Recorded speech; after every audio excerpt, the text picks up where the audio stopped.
नई सुबह, नई राह, नई उम्मीदें, नई किरणें। ये महज एक सुबह नहीं, अपनी मंजिल की तरफ बढ़ता हुआ एक नई कदम है। जय जगन्नाथ दोस्तों, उम्मीद है आप सब बहुत अच्छे होंगे। एक नई सुबह की नई शुरुआत में आप सबको स्वागत है। मैं दिशा मम्मा आप सबको स्वागत करती हूँ। वीडियो में आगे बढ़ने से पहले अगर आप मेरे चैनल में नए हैं तो प्लीज़ चैनल को सब्सक्राइब कर दीजिए, और वीडियो अगर थोड़ा सा अच्छा लगे तो प्लीज़ एक लाइक ज़रूर कर दीजिए, और अपने फ्रेंड्स और रिलेटिव के साथ शेयर करना बिल्कुल मत भूलिए। तो ये देखिए सुबह हो गई है। यहाँ हमारी आंगन में जो है ना, सुबह सुबह थोड़ी थोड़ी सूरज की किरणें आती है, तो यहाँ पर बैठने से बहुत अच्छा लगता है। थोड़ी थोड़ी सूरज की किरणें में हाँ थोड़ी ठंड कम लगती है, तो इसीलिए हम माँ बेटे यहाँ पर बैठे हुए हैं सुबह सुबह। बेटी मेरी स्कूल गई है, तो मैंने सोचा चलो आज थोड़ी सी तेल मालिश मसाज कर लेती हूँ, क्योंकि कल मैंने जैसे कि आपको आपने देखा होगा कि संक्रांति थी, तो मैंने बाल नहीं बनाए थे, क्योंकि हमारे यहाँ संक्रांति में बाल नहीं बनाते हैं, तो इसी वजह से मैंने कल बाल नहीं बनाए थे। तो इसीलिए ये आज सुबह सुबह उठकर मैं पहले बालों को अच्छी तरह से तेल से मसाज कर लूँगी। बालों को तेल से मसाज करना बहुत ज़रूरी है फ्रेंड्स, और क्योंकि इससे बालों को पोषण मिलता है तेल की वजह से, और बाल झड़ना कम होता है। बहुत सारी प्रॉब्लम जो हमारी बालों से जुड़ी है ना, ये अच्छे से तेल मसाज करने से ही ख़त्म हो जाती है। तो मैं तो बालों में तेल हमेशा ही मसाज करती रहती हूँ। हफ्ते में एक बार तो बालों में तेल मसाज ज़रूर करती हूँ। बादाम तेल मैं हमेशा ही यूज करती हूँ, लेकिन आज मेरा तेल ख़त्म हो गया तो मैंने नारियल का तेल से ही मसाज कर लिया है। क्योंकि अगर मैं तेल मसाज नहीं करूँगी बालों में तो पानी रहकर मेरा सिर दुखता है, तो इसी वजह से मैं तेल को अभी वेट नहीं कर पाई बादाम तेल के लिए, तो और नारियल तेल से ही मसाज कर ली। और अच्छी तरह से आप बालों की जड़ तक जाकर अच्छे से मसाज कीजिए बालों को, ताकि तेल जो है वो बालों की जड़ तक पहुंच सके और पोषण हमारे बालों को मिल सके, और हमारी बाल जो है वो अच्छे से ग्रोथ कर सके, और इससे जो है ना बालों का झड़ना हमारा कम हो जाएगा। तो इसी वजह से मैं थोड़ा टाइम लेकर अच्छी तरह से बालों में तेल मसाज कर लेती हूँ, और उसके बाद देखिए अच्छे से बालों को 2 भागों में करके अच्छे से मैं बना लूँगी बालों को। उसके बाद बेनी बना लूँगी। मेरा थोड़ा लंबा बाल है, अब जैसे कि आप देख सकते हैं, तो इसलिए तो मुझे बनाने के लिए थोड़ा वक्त लगता है।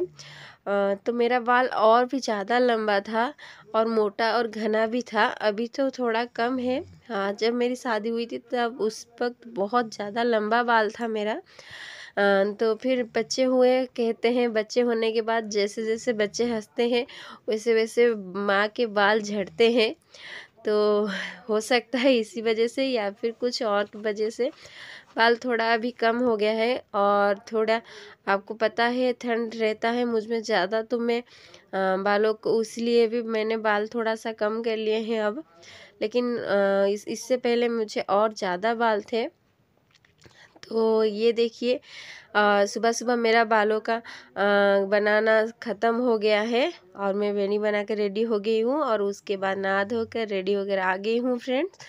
और ये देखिए मैं तैयार हो गई हूँ नहा धोकर, और मैं अपनी बेटे को खाना भी दे दिया है। सुबह का नाश्ता उसने कर लिया है। बेटी तो स्कूल गई है जैसे कि आपको पता है, और पड़ोस से उसकी दोस्त आई है तो उसके साथ वो खेल रही है, थोड़ा खेल रही है, थोड़ा झगड़ा लग रहे हैं दोनों के दोनों।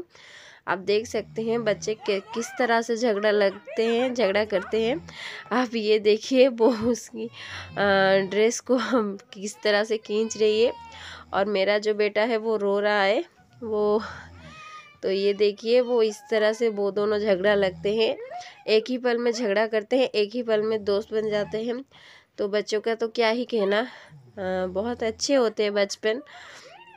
हाँ, और इस तरह से मैं जब वो लोग इकट्ठे होते हैं ना, तो मुझे उनके पीछे ही लगना पड़ता है, क्योंकि वो 2 ही पल में झगड़ा कर लेते हैं, और फिर दोनों के बीच हाथापाई हो जाती है, तो उन्हें छुड़वाना पड़ता है। तो चलिए आज वीडियो में आगे बढ़ते हैं। ये जो कपड़े मैंने संक्रांति में पहने थे, तो उन सारे कपड़ों को अभी धोना है। तो इसी के ऊपर ही आज का ये मेरा स्पेशल ब्लॉग है, जो जिसमें मैं आपको थंबनेल में आपने पढ़ा ही होगा। जब कभी भी हम लोग कपड़े धोते हैं ना, तो ये गलती हमेशा ही कर लेते हैं। घर की सारी कामों के बीच कभी कभार हम ऐसे भी कर लेते हैं कि कपड़े को धोकर रख लेते हैं। जो हमारे गीले कपड़े हैं ना, उसे अच्छी तरह से धोकर रख लेते हैं और फिर जब वक्त मिले तब हम सुखाते हैं। लेकिन हमारे यहाँ माना जाता है कि गीले कपड़े को जब भी आप धोकर रख लेना, तो उसके तुरंत बाद ही आप उसको सुखा दीजिए। गीले कपड़े को इस तरह से नहीं रखना चाहिए। हमारे यहाँ प्रथा है, या फिर माना जाता है, आप कह सकते हैं कि साल में एक ही बार जब हम लोग पितृपिताजी को श्राद्ध वगैरह देते हैं ना, श्राद्ध के दिन ही जो घर के जो कर्ता है जो श्राद्ध देते हैं, तो वो लोग जो गीले कपड़े होते हैं नहा कर लाते हैं ना, तो वो उसे नहीं सुखाते हैं। उसे उसी तरह ही रखा जाता है धोकर, जब तक कि श्राद्ध नहीं पड़ जाता, और जब श्राद्ध पड़ जाता है उसके बाद ही सुखाते हैं। तो इसी वजह से आप साल भर में कभी भी उसी तरह से कपड़े नहीं रखते, सिर्फ वही दिन ही रखा जाता है। हमारे यहाँ माना जाता है। आपके यहाँ कौन सी माना जाता है मुझे पता नहीं। ये देख सकते हैं आप, लाल लाल जो पानी निकला है ना, वो मेरे ब्लाउज से कलर जा रहा है, तो उसी वजह से पानी का कलर थोड़ा सा रेड हो गया है। तो आइए बात करते हैं ब्लॉग की तरफ। तो मेरा मानना ये है कि आप जब भी कभी कपड़े को धोए ना, तो हमेशा तुरंत ही सुखा दीजिए। इससे कपड़े को क्या होता है ना, कपड़े गीला भी नहीं रहता ज़्यादा वक्त तक, और अच्छे से सूख भी जाता है। और हमारे यहाँ तो ये प्रथा है, इसी वजह से ही गीला कपड़े को नहीं रखते ज़्यादा देर तक, इसी तरह गीला करके उसे सुखा देते हैं। और आपके यहाँ ये सब होता है कि नहीं, मुझे ज़रूर बताइएगा। हमारे यहाँ ये भी माना जाता है कि अगर आपके छोटे बच्चे हो तो उनके गीले कपड़े तो बिल्कुल भी मत रखिए धोकर, उसे तुरंत ही सुखा दीजिए। क्योंकि इससे क्या होता है ना कि बच्चों को ठंड लग जाती है और थोड़ी सी इन्फेक्शन भी हो जाता है गीला कपड़ा रहने से।